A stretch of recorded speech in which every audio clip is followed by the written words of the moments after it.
on? Podcast listeners, people out in the Twitch chat, how y'all doing? It's good to see you all. And I am back for another episode of Out of Bounds, and we are here with the homie. I've known him for almost 10 years now. He's carved out a niche of his own. He is doing unreal things in the YouTube game in terms of real life baseball compared to, you know, everybody doing it on MLB The Show. But I've known him forever. GiraffeNeckMarc, what's good, man? How you doing? Dude, what's up, brother? How you been? It's been a long time since we've ran it back on the podcast. Like you said, we've known each other for a while. Glad to see that we're both still kicking it around here. Yeah, absolutely. You know, it's been almost, like we said before, off camera.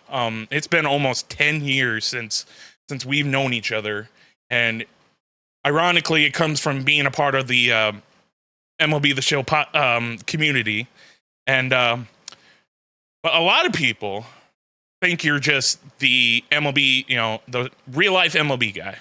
You go for analytics, you go for anything, your opinion on real life baseball. But truth to the matter is, you didn't get your start that way. Let people know. How did you get your start? Yeah, I mean, listen, we've been doing YouTube for a long time. Technically started doing FIFA videos when I was in high school, but into the baseball community.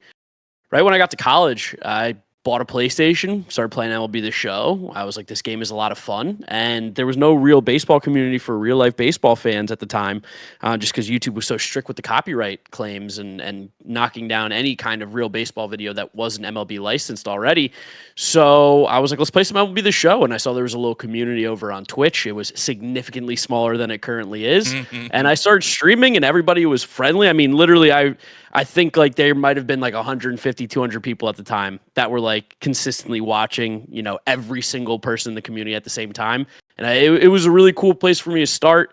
Got to make some friends. Like I got to meet you, got to meet a bunch of other people that I'm still friends with to this day. And eventually turned that into now talking about real baseball, which was always the plan. But we did get our humble beginning.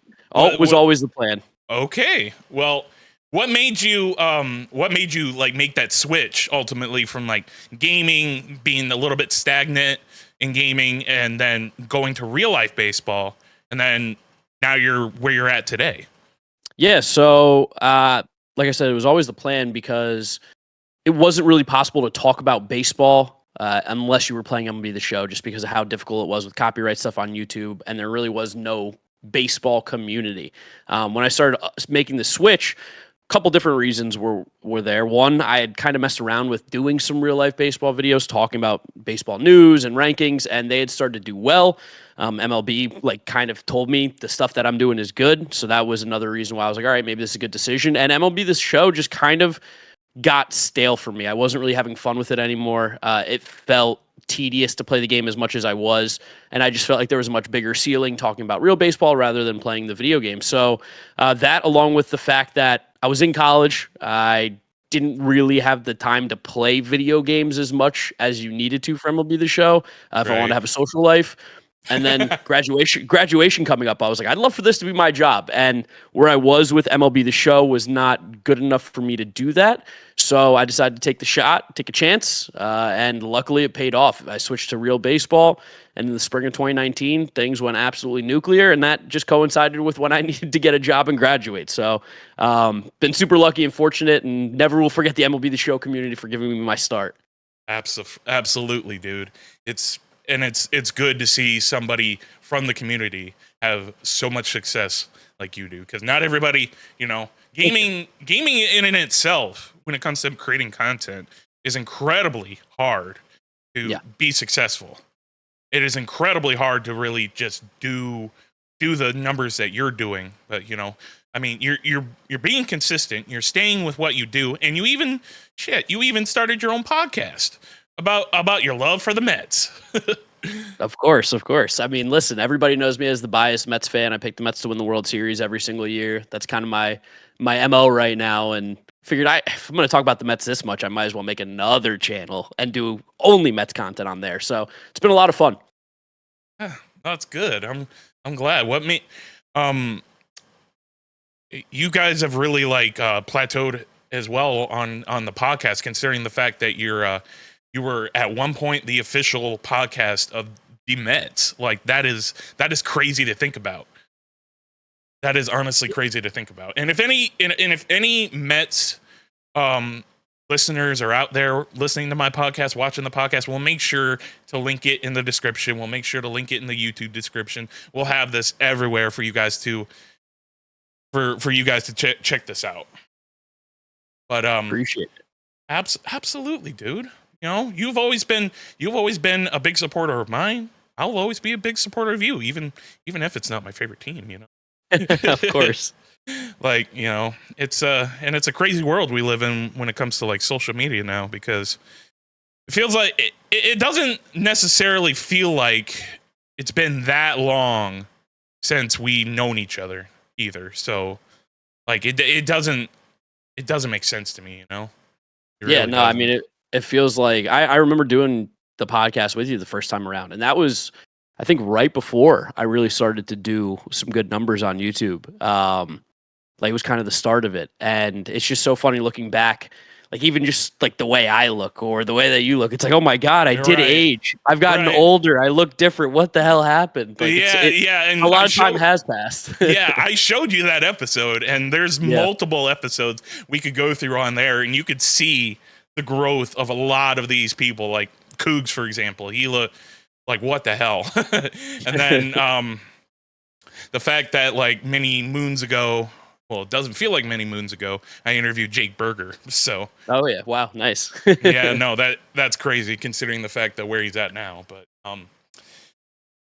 yeah, a lot of people didn't know that how you got your start. So it's always good to hear that story, and that's always, you know, the first question I'm gonna ask, of course, because you know that's what this podcast is all about. We're here to have deep conversations. We're here to learn more about the content creators I brought on. We're here to just talk and chat and have fun with all of y'all. Like we appreciate all of y'all coming through. Thank you so much for coming through tonight. But what is like one of the favorite things of yours with like doing IRL content? Like what like really drives you every single day to do IRL content instead of, you know, like talking head videos instead of doing anything else? Yeah, I love baseball so much. Like this is all stuff that I would be doing like off camera. Like I obviously wouldn't be talking about it by myself in a room with nobody else in it, but the idea of like having these conversations with my friends, having these arguments with my friends about who's the best, what do we think about this, what do we think about that. Just super into baseball. I think it's really cool that I now have a community of friends and viewers and followers and all that kind of stuff where I can just talk about the things that I care about, and there are people that will respond back, and whether it's positive or negative, it doesn't really matter to me. It's just cool that, you know, I have a voice and people still want to hear it. Like I can tweet like, hey, who do you think's going to win the game tonight? And while that's not necessarily like the most profound question or anything ridiculous, like there'll just be a bunch of people that want to share their opinion with me, want to hear what I have to say, which is really cool for someone who, especially in the sports media world, I didn't go to school for journalism. I'm not necessarily qualified by the way that traditional media would ever claim that I am. But there are people in the traditional media world that listen to me. There are baseball players that have watched my videos and have messaged me about them. Like that stuff's really cool. And I think it's something that if you would have said 4 or 5 years ago, I'd be like, no shot. There's no way. That's got to be like one of the best feelings ever. Like I hear it constantly from all those other big YouTube, you know, college football YouTubers or like other ones that say, oh yeah, this player, you know, watches my shit. And I'm like, really? Whoa. Yeah, it's crazy. Like I think Jazz is probably one of the bigger guys that I know has physically watched my stuff because he reached out to me, and he'll watch my ranking videos every year, and he'll DM me, and he'll be like, hey, great video. How do I get higher on your rankings? And I'm like, dude, just play better. Like, it's that simple. And he's like, all right, I got you. And like the last couple of years, whenever the ranking for his position comes out, I get a DM from him, and he's like, how do I get higher on the list? What do I need to do? Is this good enough? I'm like, that's so cool for me to like have it kind of come full circle of like, you're not mad at me for where I ranked you. You're actually like, I want to use this as motivation, which is cool. Yeah, that is cool.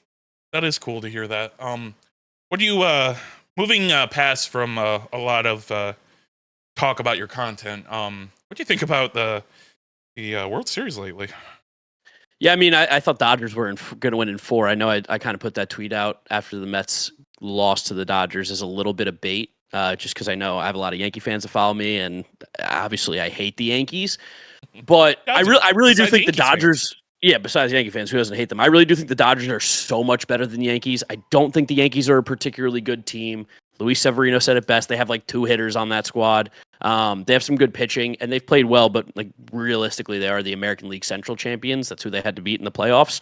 So I fully expect the Dodgers to win the World Series. I mean, they're up 3-1. I wouldn't be shocked if they win it tonight. The one thing the Yankees have going for them is Garrett Cole on the mound, one of the best pitchers in baseball, but with Aaron Judge disappearing like he has in the playoffs, it's going to be tough for them to not only win 1 more game, but win 3 more games to win the World Series. I knew at some point like their offense would like wake the fuck up at some point. Yeah. But like they're not pulling on a Boston Red Sox from 04. No, I don't think so. Like this Dodgers team is just they're so loaded. And last night was a bullpen game. Like if there was any game they were supposed to lose, it's the one where they're throwing Landon Knack and Brent Honeywell and Daniel Hudson. Like they're not going to their best players. And even until the end, it was relatively close at one point. So I think the Dodgers end up closing it out tonight. Yeah, I personally feel like they'll keep it going somewhat purely off of Garrett Cole. But yeah, once Garrett Cole's not pitching, goodbye. Yeah, the hater in me wants to see the Dodgers celebrate on Yankee Stadium field. So that's really what I'm hoping for. If I can't be happy, nobody in this city can be happy. Yeah, I mean, I was sitting there telling myself like, my buddy Sneak, who's in chat right now, I bandwagon the Tigers because they understand the misery. They were fun. Yeah, they were fun, and they understand the miserability of how the Cubs were for a long time. So I was happy to see that he, was getting something. But then, they lost. So I was like, okay, Guardians, maybe, they lost. So I'm like, yeah, no, I'm not cheering for the fucking Yankees. Like, no, that'll never, ever happen. Nats fan said hello, and he said, legend. Aaron Judge might as well change his name to Chris Davis. In the postseason, he's looking more like Chris Davis for sure. Yeah, that's rough. Who do you think's, well, it's probably an obvious question, but when the Dodgers win it, who do you think's MVP? Freddie Freeman. Yeah. I mean, he's been out of control. He's hit a home run in every single game. I can't believe it. He had his ankle was so bad against the Mets. It doesn't look like it's nearly bothering him at all. I mean, he sprinted out a double to break up a double play last night. He's unbelievable. He's so damn good. He is incredible. I don't understand it. Like how? Yeah, like I got to see it up close and personal as a Mets fan when he was on the Braves for like 7 or 8 years, and it was just like, dude, this guy never stops hitting. He lives to kill the Mets, and now that he's on the Dodgers, I'm glad he might just live to kill New York. He might hate the city. It seems like. Yeah, maybe. I guess so. Well, in terms of playoffs, I know the Mets, they had a pretty magical season there. Bias aside, did you predict for them to go this far? Hell no. Absolutely not. I thought they were going to be a team that would either be 4 games, like their band of wins would be like four games below 500, 4 games above 500. So I thought they could go anywhere from like 78 wins to 84, 85 wins. I didn't expect them to be as good as they were. The fact that from June 1st on, they were the best team in baseball record-wise was pretty incredible. The run was amazing between Grimace and Hawk to a Girl and Jose Iglesias, the pop star. I mean, it was one of the more memorable seasons of my life as a Mets fan. And I always say this, I'm like, I will remember it fondly, but I don't want it to be one of my favorite seasons of all time because I want a championship, and I'd love to be like, wow, that was fun. This was even better. A lot of people get like really twisted when I'm like, I don't want to remember this season fondly. They're like, why? It was so much fun. Because I want to win. I want to win. Winning is the most fun. But for a season where you can't win, you didn't win. This was pretty incredible. It is one of the more fun baseball seasons. The Mets radio announcer, Howie Rose, he's a legend. 70 years old. He's basically watched every single season, every single game that the Mets have ever played as a franchise. And he summed it up really well. He was like, this season was so much fun that it made me, a 70-year-old, feel like I was 15 again. And everyone that I've spoke to, similar sentiment. It was just fun to watch baseball again as a New York Mets fan, which we don't get too often. Yeah. I could like attest to that when in terms of like the 2016 season because Yeah. because like it was fun. It was like I always like felt like I wanted to watch constantly, and now this season when I watch the Cubs, I just want to gouge my eyes out. Yeah, you guys had a rough one. Don't remind me. Don't remind me. I'm pretty sure Jed Hoyer's on his last leg, to be honest. Yeah. He's pretty much on his last leg. But it it was an incredible postseason so far. Do you think it's one of the best lately? I mean, we I saw the ratings for like compared year to year, and like last year was terrible. Yeah, I mean, it kind of screws you when you have the Rangers playing the Diamondbacks. I know Dallas is a big market, but like on the grand scheme of the National, like nobody really cares about the Midwest unless it's Chicago. And then the Diamondbacks are just such a small market. Like I went to all the NLCS games in Arizona because I have a friend who lives in Phoenix, and he let me stay on his couch to go watch all the games. So that was a ton of fun. And I went to the World Series games too. I became like a de facto Diamondbacks fan for that run. It was a lot of fun. That was a super good time. But yeah, I think this postseason has been a lot of fun. Biased again because the Mets were in it, and we got to take down the Phillies and the Brewers and go up against the Dodgers. But baseball couldn't be more happy that the Yankees are going up against Shohei Ohtani and the Dodgers. This is like the dream scenario. I think baseball fans, well, especially me in this area, wanted a Subway Series. But truthfully, for the most eyes physically possible, you have to have Ohtani and the Dodgers going up against the Yankees. That's the only way. Yeah, it's literally the only way. Like having one of the best players against the other best player in the fucking league. Like, yeah, and and one of the best players is just shitting a brick in the postseason. Indeed, he is. Which maybe we're jinxing him. Maybe he's going to wake up tonight and all of a sudden we're going to look stupid. Oh, maybe. We'll see. Whenever I end up posting this. Yes. So we'll a few like random questions that Sure. I do want to talk to you about. Are you a big football fan? I would say I am a bigger college football fan. But it's also I'm a little more fair weather in that I'm a South Carolina Gamecock, so I root for them for college football. And then in the NFL, I'm a Washington Commanders fan, left hand up. They've been really, really bad forever. So it's hard for me to like say super invested when I know the team is going to go like 3-13 every single year. But this year we look amazing. So I'm definitely more interested because my season's not over by week 5. Right. I mean, I'm with you on that because like I've, here in Iowa, we don't have a professional team. So like, who do we got to root for? You either root for Iowa or you root for Iowa State. And even though they're undefeated, I will never root for Iowa State. But but yeah, how'd you feel with that Hail Mary against the Bears?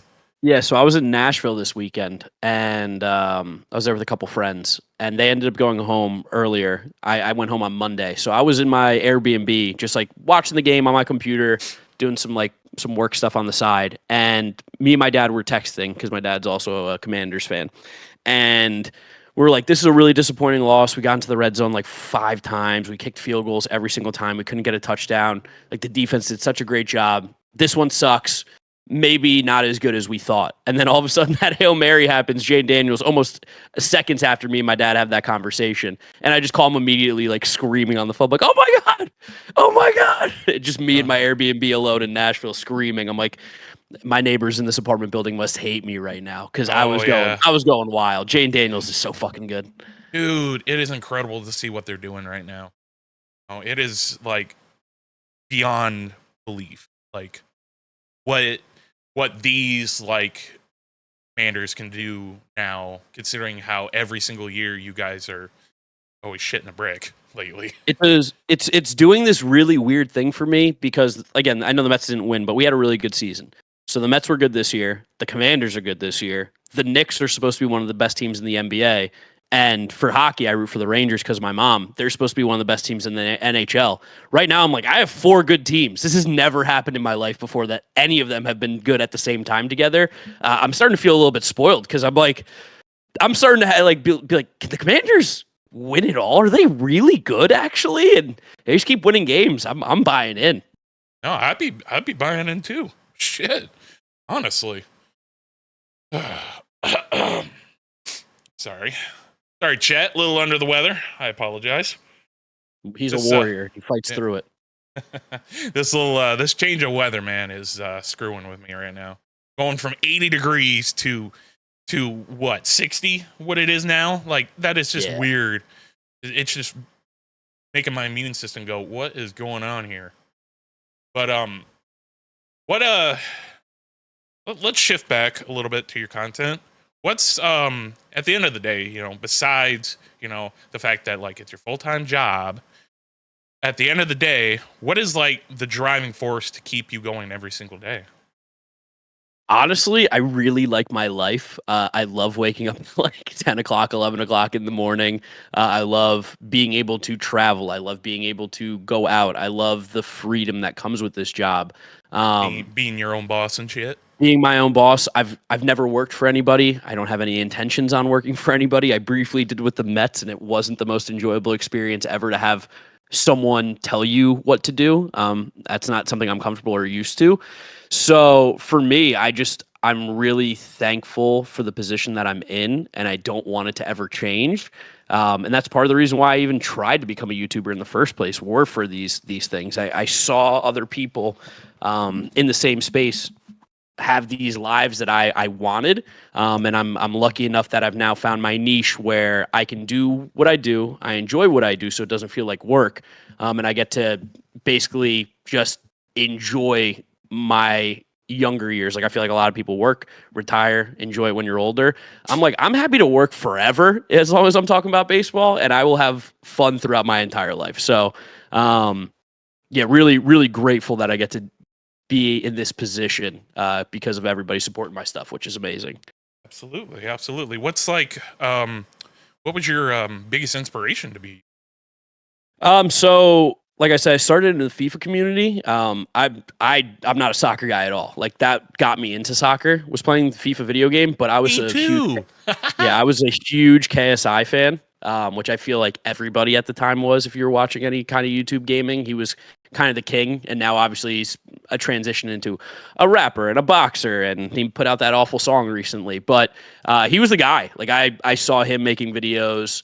I never made videos like him. Like, I was never nearly as funny or as clever, but seeing what he was able to do, seeing what his life turned into, he made all these friends from the internet. I thought that was really cool. I now have a ton of friends like you and a bunch of other guys that I'm really close with. That was something that was really like a motivating factor for me as well. Like a really big inspiration. But, okay. I did ask this question to Scarlett in the last one, but I want to ask you, what's, if you're watching things at home, are you watching TV show? If there's no sports on, because obviously if sports is on, you're going to watch sports. Yes. We both know this. Me too. I was just telling you about all my NBA bets I was getting in before we go live. Exactly. But if there's no sports on, what are you putting on? What is your like go-to like TV show, YouTuber? What is your go-to? Yeah, so I'm a TV show fiend. Like, I'll watch basically any TV show that seems any sort of interesting to me. And I'll binge watch them, because a lot of times I'll play video games, or I'll be multitasking and have a TV show on in the background. I'm ever rarely just watching TV. Like, I just finished Lincoln Lawyer on Netflix. I just finished the new season of that. I thought that was really good. It's a super cheesy show, but for me, like, once I start something, I will finish it. So I'll watch any sort of television show. I have a ton that I haven't watched, but I'm pretty well covered on there. And then I'll watch a ton of YouTube. I'm a YouTube guy as well. Like, that's my quick, like, turn off my brain, sit, relax, watch nonsense. And my YouTube page goes all over the place. I watch literally no baseball content whatsoever on YouTube, besides Foolish Baseball. He's the only guy I watch. Oh, Yeah. And it's Well, because he's so different from what I do that it feels like I'm not watching my videos in a way. right. Yeah. It's crazy because I have watched his. I haven't watched him in a while, but I might need to here in the future. A lot of my baseball videos lately or baseball content I've been consuming is you. Appreciate Uh, it. yeah, of course. You make great videos, and I love hearing your Thank you. opinion. Thank you. Yeah. And then baseball doesn't exist. Yeah, he's like the guy that is really expanding baseball into mainstream. I mean, I've seen like XQC watching his videos on stream. That's not something I ever thought I would be able to say in a sentence. It's like, oh, What? XQC's watching an in-depth baseball video right now.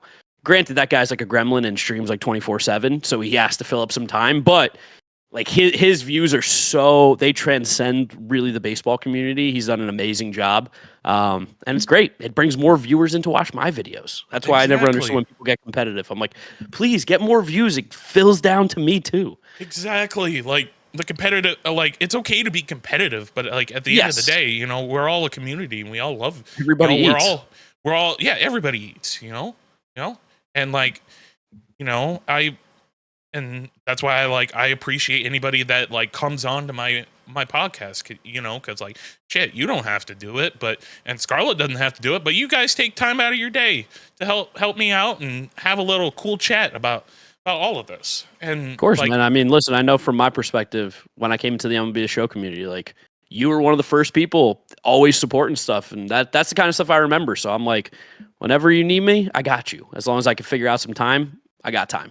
absolutely, dude. Absolutely. Yeah, no, Sneak is like the trickle down kind of stuff. Yeah, no. The views in terms of like baseball will always like trickle down to like what everybody's to see everybody else. And Hmm. also there's another thing coming back, and it's already back on PC. Our good old friend Backyard Baseball. Yes. Have you been delving into it lately or no? I haven't played it yet, just because it's only available, I think, on like actual PC, and I'm a Mac guy, and I just Mhm. honestly I There is a haven't. way. Yeah, there is a way. I know the old way of doing it. But I have a PC that I used for when I would stream, just because it was so much easier back then to have Windows than Mac. I just really haven't turned that on in so long, and to be honest, I've been playing so much Red Dead 2 that I've just been like, you know what, backyard baseball is not going anywhere. I'll touch it when I get in the mood to play that game again. Yeah, and they're talking about how it's incredibly tough to even bring it back because like the source code is like long gone. Yeah, super Yeah, fucked up. yeah, Yeah. no, but they're bringing up. I've actually talked to one of the dudes from a community that does like brought the online community Mm. back for 2001, and their bunch of their guys are working for the studio that is bringing it back. Oh wow, So that's sick. yeah, yeah. And they're like hand in hand in everything that they're bringing back because obviously you saw 2001 the basketball one's coming back, Yeah. hockey's coming back, all of them are coming back, football's coming back, like holy shit. Yeah, I'm honestly I haven't touched like I've played backyard baseball on my channel. I haven't played basketball or football or hockey in so long. Like when those come out, I'll probably play those before I play backyard baseball, which makes no sense. But it's just simply I haven't played them in Mhm. 20 years, maybe max. It's been so fucking long, dude, like it just feels weird. I mean, and now you can play it in a legal way. Yes, exactly, in a nice clean way. Nice clean way. Holy shit. So I would like to ask you, um, who do you think all your award predictions?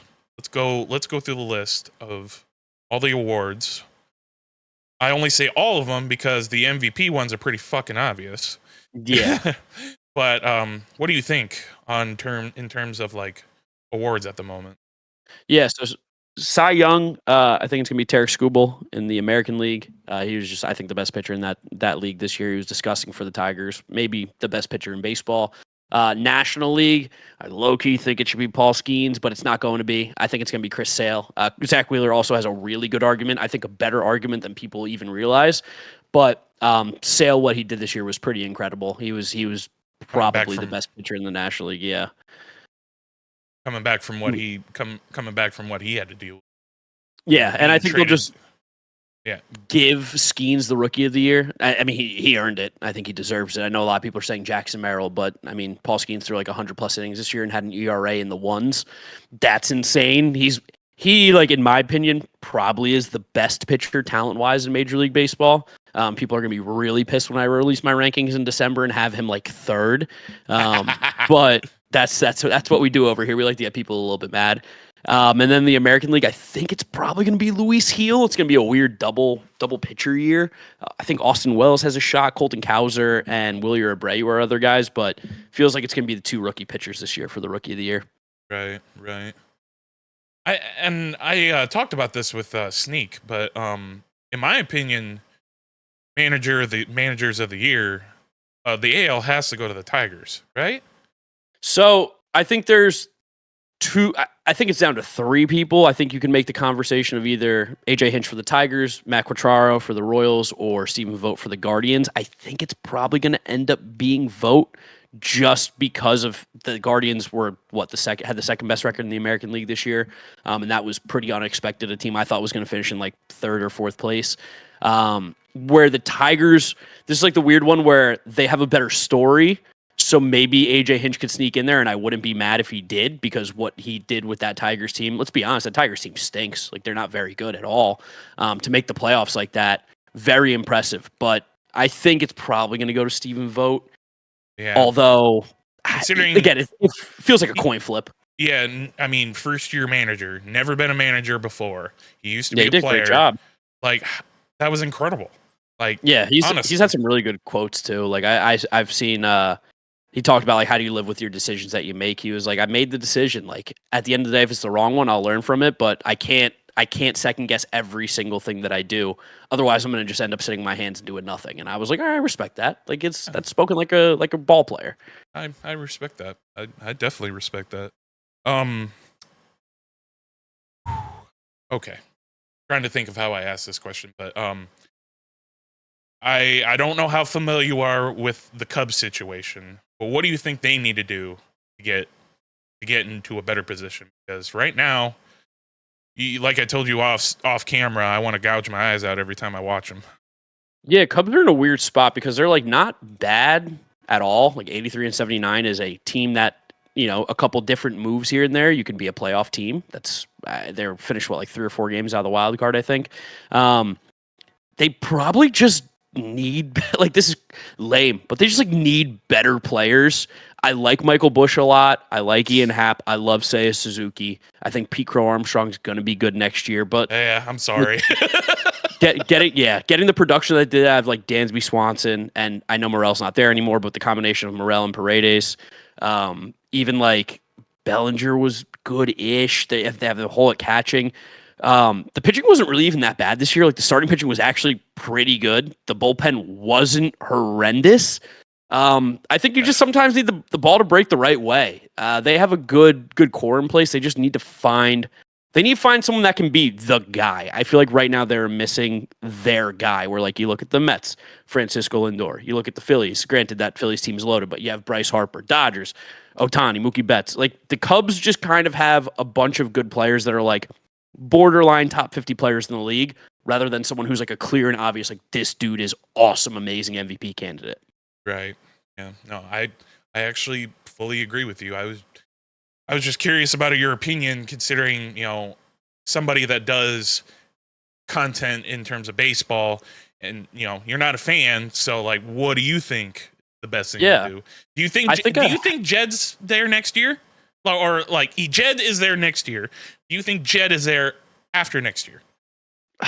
I mean, he's been there now how long? Since 2021. Mm-hmm. And they have kind of gotten better every year, which is, like, the weird thing. And I think a lot of times when you take over for a team, like the Cubs when he did, this was coming off of one of the most successful stretches in their franchise history, of course, winning the World Series with Theo there as their GM.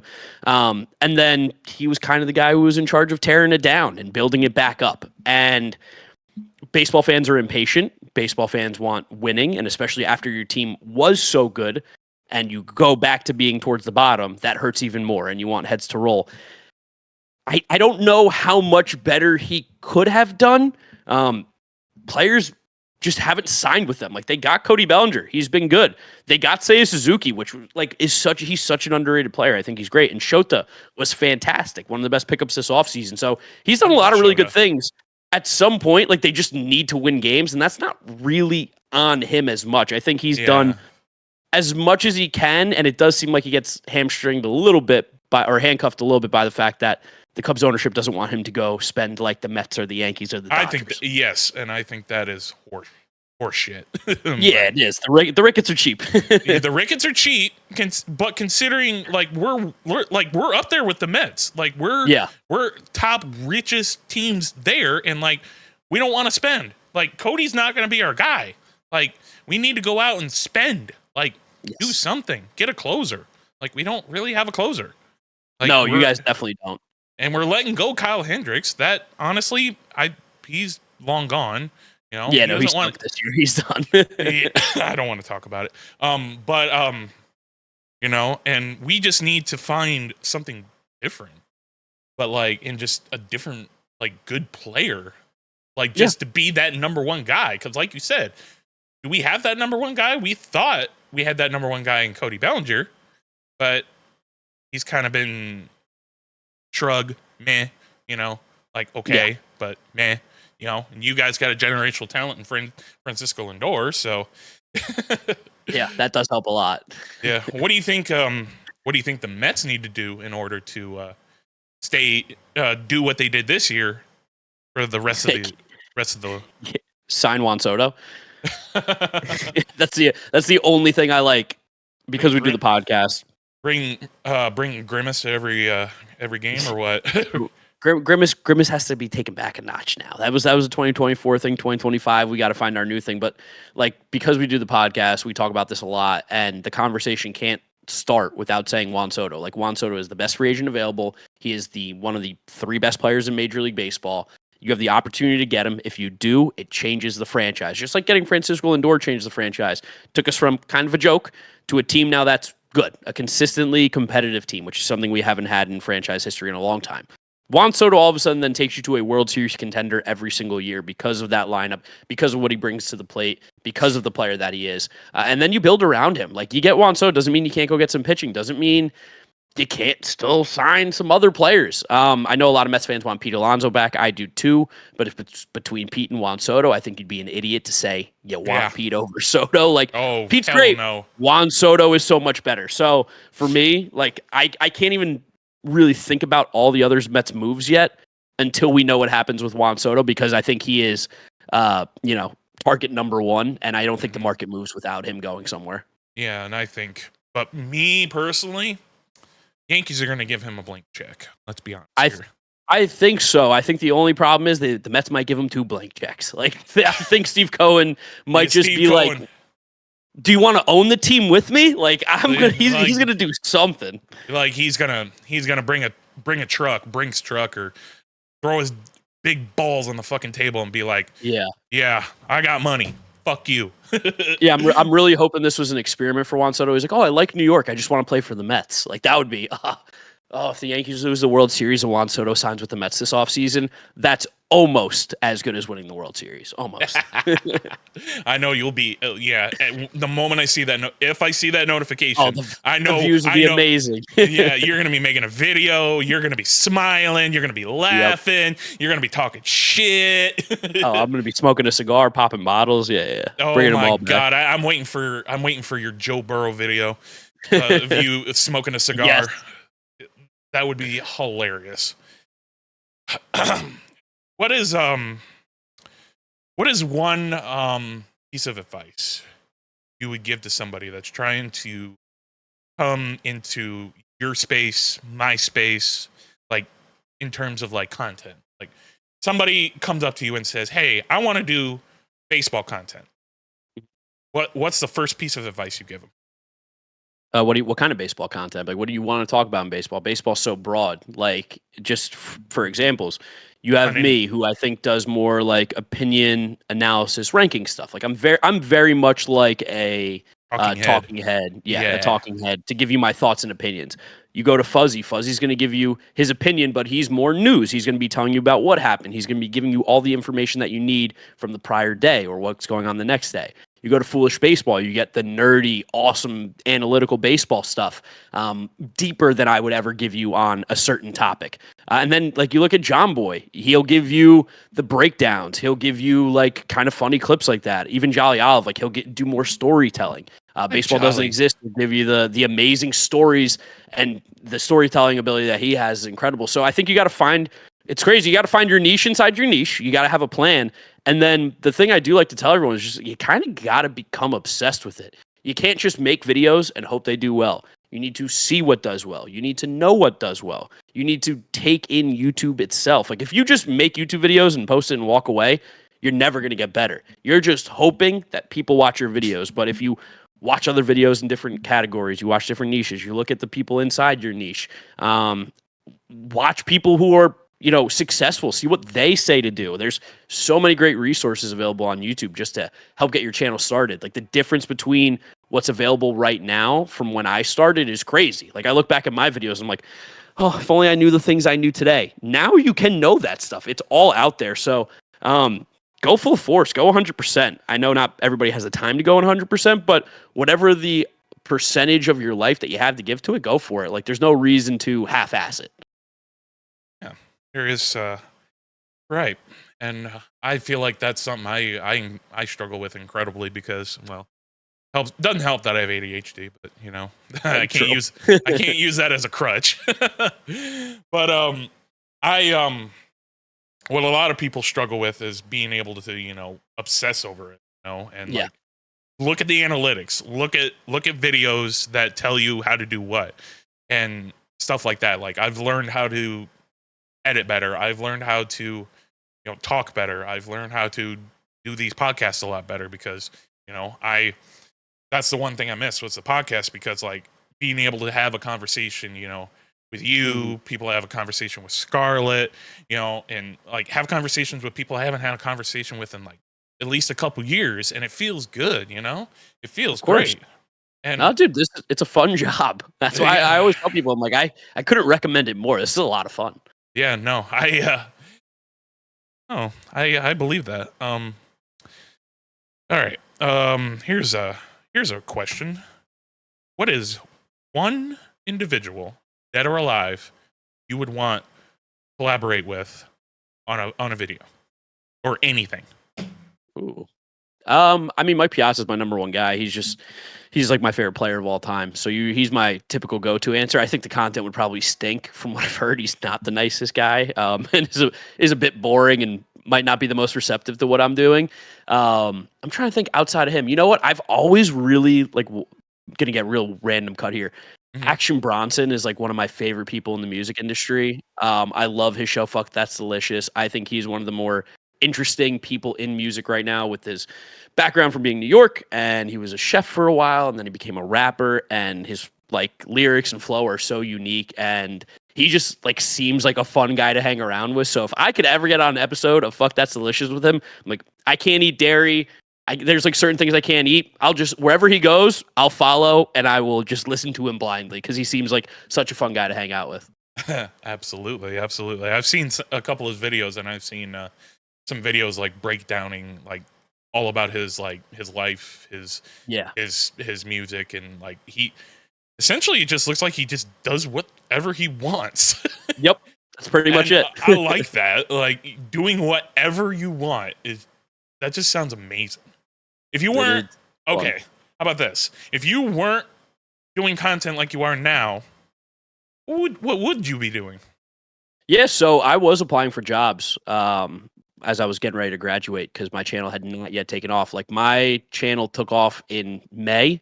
I graduated like May 10th. So it really all kind of coincided at the same time. But I was applying for jobs in advertising. I was going to be on the creative side of things. The ultimate goal would have been to be a creative director at an ad agency or for some company, and just making ads. That's really what it would have been. So it would have been still in that creative world where I'm making things, I'm creating things, but I wouldn't be the person on camera. I'd be very much behind the scenes. Yeah, no, actually that That really makes sense, and I never knew that. You know, Yeah, funny no, I thing went to is, I've school for known you. advertising. Yeah. Yeah, no, I've known you for 10 years, and I never knew that. That's the Nope, type. nobody really does. Yeah, I don't. It's not like I'm like, you know what, Yeah, guys? In case you were wondering, I would have worked in advertising. Like yeah, that's yeah. you No, only know if and you ask. yeah, and that's like the type of questions I try to, bring up on here. Like, I try to, get deeper and deeper. Yeah. Like, have a good conversation. Like, just shoot the shit sometimes, or just talk about a topic that we both are interested. And like, and you mentioned music. How much is like music affected your life? Because I can Oh, an tell you right insane now, amount. yeah, we're gonna go down a really deep rabbit hole for me. Because if it wasn't for music, I wouldn't be with my girlfriend. I wouldn't have my two cats. I wouldn't be living here. I wouldn't be. I could go on and on. But Oh yeah, no, I love music. Like my parents played music all the time as a kid, and like I don't want to say like I'm not musical at all. I can't oh yeah, sing. yeah, yeah. No, no, I no. can't Like dance or anything, but like I have the people that I listen to, like I'm mega fans of. And like there's certain albums that I like really love. There's certain music that I'm like I find myself being like, wow, that's like a really like beautiful song. Like what the hell is wrong with me? Like I can't believe I'm feeling this way about this song or this lyric. right. But to me, music like is, and I think this is like a lot of people, it's like it's a soundtrack to the things that are going on. So like I remember doing this one thing, that song was in the background, or if I hear this one song, it brings up a certain memory of something that happened. So Mhm. for me, that's the way I do it. And I'm like, and if you don't like music, like your life's got to be so boring. Music's amazing. Exactly. Like Yeah. seriously. Like I'm like backing out of my chair right now, and like, like your life has got to be so fucking boring. Like, because So boring. my fucking life changed because of music. If it wasn't for the EDM community, like I said, I wouldn't know half the people I know. You Yeah. know, and have you ever been to a rave? I've been to a rave adjacent. Like I've been to my podcast co-host is more of a raver than me. I'm not a huge EDM guy. I used to be more like when I was in high school. But my body ain't built for raves. Yeah, yeah, But like yeah. he's invited me to a couple like birthday parties that have been like kind of rave-ish, and I've been like, oh wow, this is a very different like. Have Mhm. some fun. People are just vibing out. It's a good time for sure. Yeah, absolutely. It's like everybody's like I'm seeing when I went to the one show I went to last weekend that we talked about. Mhm. Every corner I could see something going on. I see one Yes. corner, somebody, fell on the fucking floor, and everybody's helping him get up and fanning him. Like, are you okay? Yada yada yada. I see people doing illicit stuff. I won't say out loud because TikTok is very strict.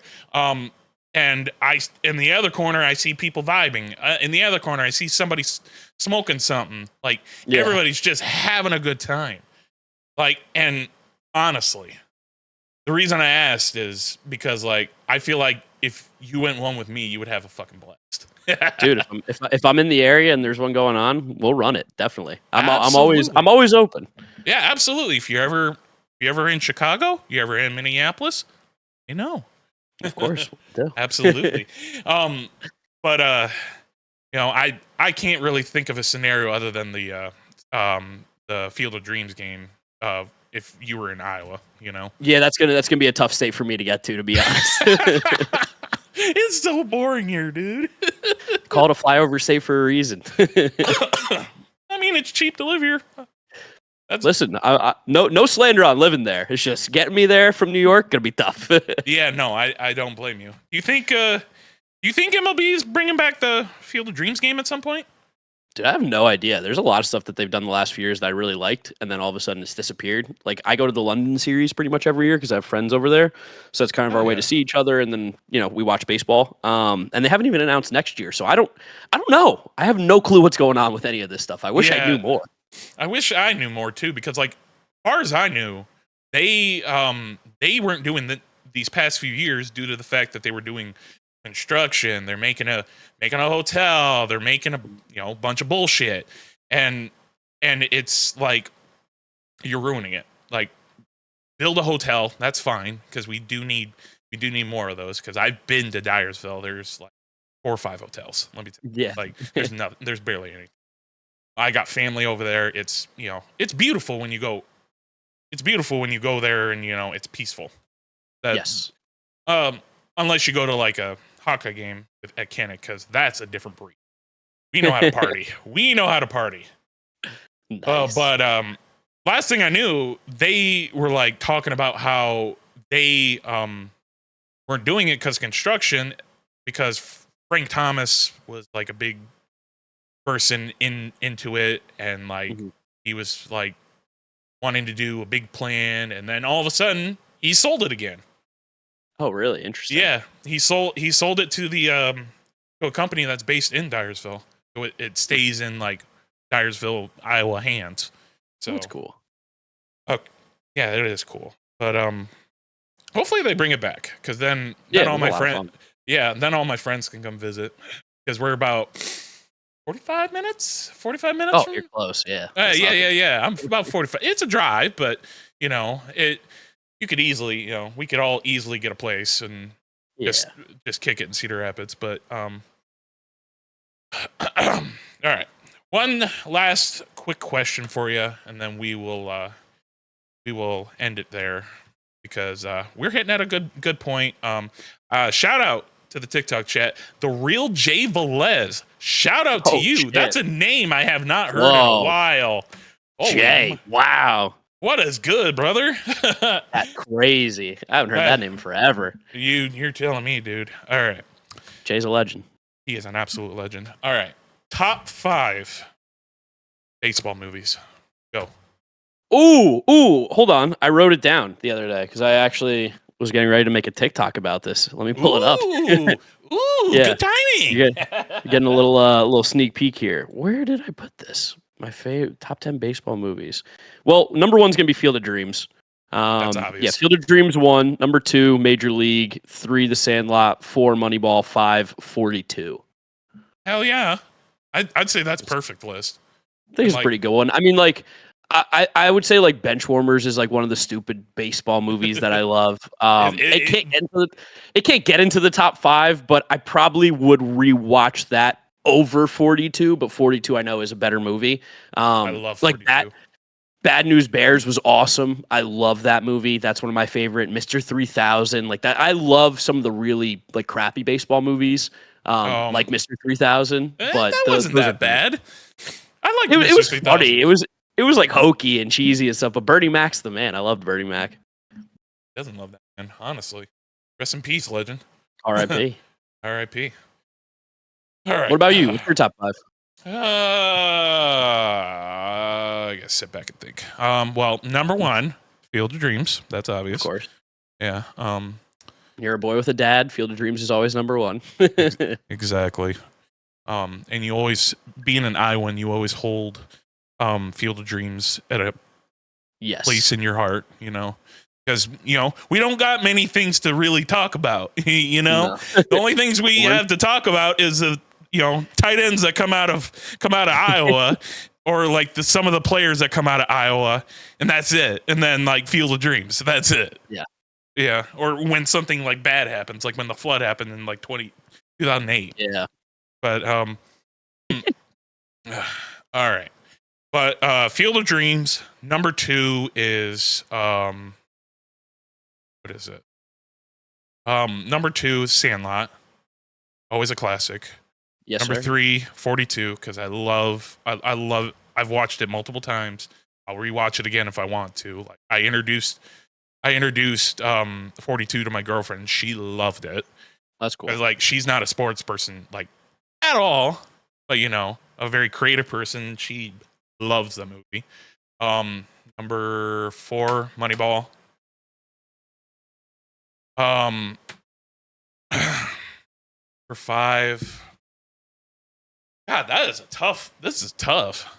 I know, right? There's so many good baseball ones. There's so many good, man. Like, golly. Like one of the old, like maybe not like the original Sandlot. I love the original Sandlot, but there's like a sequel Sandlot that I can't remember the name of it, but I really love it. Like I used to watch it constantly with my at my grandma's house. She had the tape ready, put in the VHS. I was watching it constantly, and I will watch it again if anything. And personally, I wish I wish like a TV show would be made that's similar to like Friday Night Lights, but it's baseball. Yeah, That would be so cool. that would be cool. I'd definitely be in on that. Um, um, uh, what was I thinking? Honorable mention: the final season with Ooh, that was okay. that was filmed here in Iowa. It was actually Nice. filmed. Part of the movie was actually filmed at my high school's field. Oh, really? So That's pretty cool. yeah, it wasn't the greatest in terms of acting, but did it tell a good, decent story? Yeah, you know, it told a pretty good, decent story. My honorable mention will be with Sugar. It's about this like Dominican baseball player and his journey, and it's really good. I don't think it's based on a true. I think it's based on a true story, but there's nothing actually true about it. It's just like a story that could have happened to a player, kind of thing. It's very good. Right. How about overrated? I got one, and you're my puke. I don't like Bull Durham. Yeah, Bull Durham's not nearly as high on my list either. I think it just might have missed our generation. Honestly, it seems like everybody around our age is just kind of like, yeah, Bull Durham's fine. Like, I don't hold in the same like spot as my dad would. Yeah, no, I hated it. I watched it, and I was sitting here like, was this the ending? Like, Yeah, is this it? And there was also a Netflix movie that was based on baseball. Can't remember it, and I'm trying to figure it out. there was a really good documentary about the Portland Mustangs. That's really Ooh, good. yeah. Yeah. Yeah. No, this is called The Hill. It's Hill. I don't think I know about this. the movie based on the true story of Ricky Hill, a young baseball player with a degenerative spinal condition who pursues his dream of playing in the major leagues. It's on Netflix. No, I've never seen this one. I'll give it a No, look. me and my girlfriend Dennis watched Quaid it. is in this one too. What? Yeah. He can't just be in every baseball movie. Easily. Another honorable mention: The Rookie. Rookie's awesome. Yeah, the Rookie's. Oh, I love movie. that movie. I absolutely love that movie. All right. So I think we're gonna end it here. Got any final words for everybody? You want to shout out your stuff to everybody? Sure. Yeah. Mark? Thanks for having me on, as always, dude. You guys can find me on any social media at GiraffeNeckMarc, and that's Mark with a C. The only right way to spell it. And we'll just be talking baseball. We got a lot of stuff coming up here. Off season gonna be crazy. Hope you guys stick around and enjoy it. Oh, absolutely. I will be watching your off-season content, my friend. My man, appreciate you. As always, man. All right. I appreciate you guys out in the chat. Thank you. Shout out to Sneak. Shout out to Nats. Shout out to Geek5 over in the TikTok chat. I appreciate you guys for coming to hang out. Thank you for so much. And this podcast will be available on YouTube and Spotify and Apple Podcasts. Thank you so much for joining me, man. I appreciate you. Let's do it. Let's go, Mets. All right. This has been Out of Bounds with Cubs Fan 004. Take it easy, guys. Bye.